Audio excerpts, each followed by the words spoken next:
Hello, estudiantes. Today we're going to learn about the verb tener, which the verb tener means to have. Please have your note guide out and ready, and please write down and follow along while I am talking about the verb tener. So the verb tener means to have. In Spanish, there are three different types of verb endings. In Spanish, verbs end with ER, AR, and IR. Obviously, this is a ER verb. So the verb means to have. So we're going to talk a little bit about how we conjugate the verb, but before we get into that, we're going to talk about subject pronouns. So in Spanish, subject pronouns are the following: I, you, he, she, we, and they. But in Spanish, obviously, they're a little bit different. In Spanish, you don't have to use the subject pronoun. You may use it or you could leave it out. In English, this is different. We have to use the subject pronoun.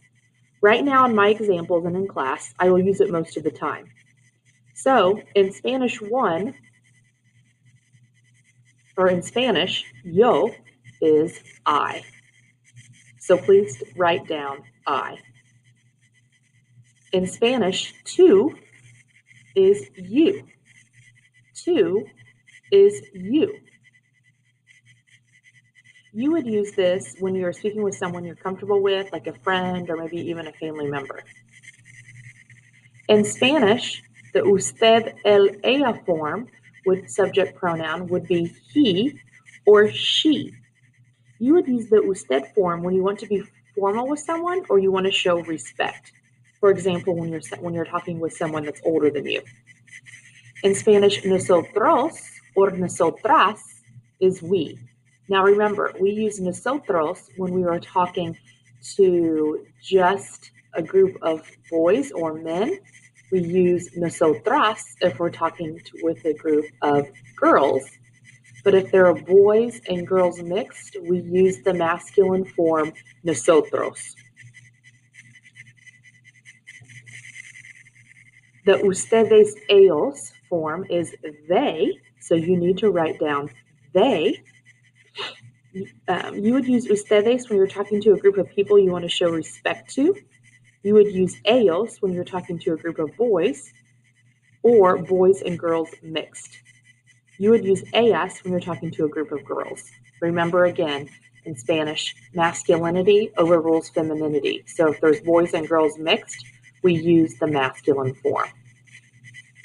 Also, another reminder is in Spanish, we can use the subject pronouns or we can't if we don't want to. But in English, this isn't the case. We always have to use the subject pronouns when we were speaking and when we're writing. So let's learn how to conjugate the verb tener, to have. Please write down the correct conjugations on your note guide. In Spanish, if I want to say I have, I say yo tengo. If I want to say you have, I would say tú tienes. If I wanted to say he or she has, I would say usted, él, he, ella, she, tiene. If I wanted to say we have, I would say nosotros tenemos. If I wanted to say they have, I could either say ustedes tienen, ellos tienen, or ellas tienen. So basically, again, it's I have, you have, he or she has, we have, they have. If you notice, I have a yellow box around the yo, tú, usted, él, ella, and ustedes form. All of these verbs are stem changing verbs. So they stem change, or they have a little bit of a stem change happen in the actual verb. Nosotros does not.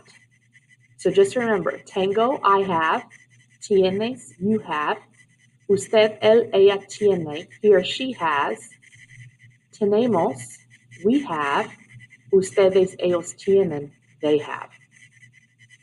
Please take a minute to make sure you have all of those written down. Let's practice right now conjugating the verb tener in the correct form. So if I wanted to say, yo blank una familia grande, the correct form of tener would be tengo. Yo tengo una familia grande. I have a big family. Please write that down on your note guide. If I wanted to say we have green eyes, I would say nosotros tenemos los ojos verdes. Do you see how my verb agrees with the subject? Yo tengo, nosotros tenemos. And the very last one is ella blank dos hermanas. So if I wanted to say she has two sisters, I would say tiene. Ella tiene dos hermanas. So I want you to take a minute and make sure that you have those conjugations there. And then I also want you to do the English translation. You can use your Quizlet in the notes above. Do not use Google Translate to translate, please. Let's practice a little bit more with other conjugations of the verb tener. Tú blank una familia pequeña. Tú tienes una familia pequeña. If I wanted to say they have blonde hair, ellos tienen el pelo rubio. If I wanted to say we have two cousins, I could say nosotros tenemos dos primos. So please take a minute to write those down and then also write the English translation.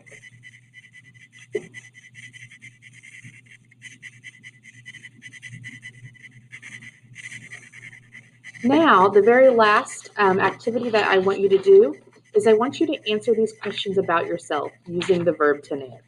So just a few things.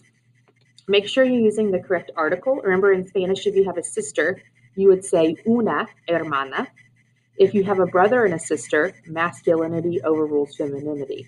So you would say just dos hermanos, or you could say yo tengo una hermana y un hermano. These are all questions about yourself, so it should be unique to you.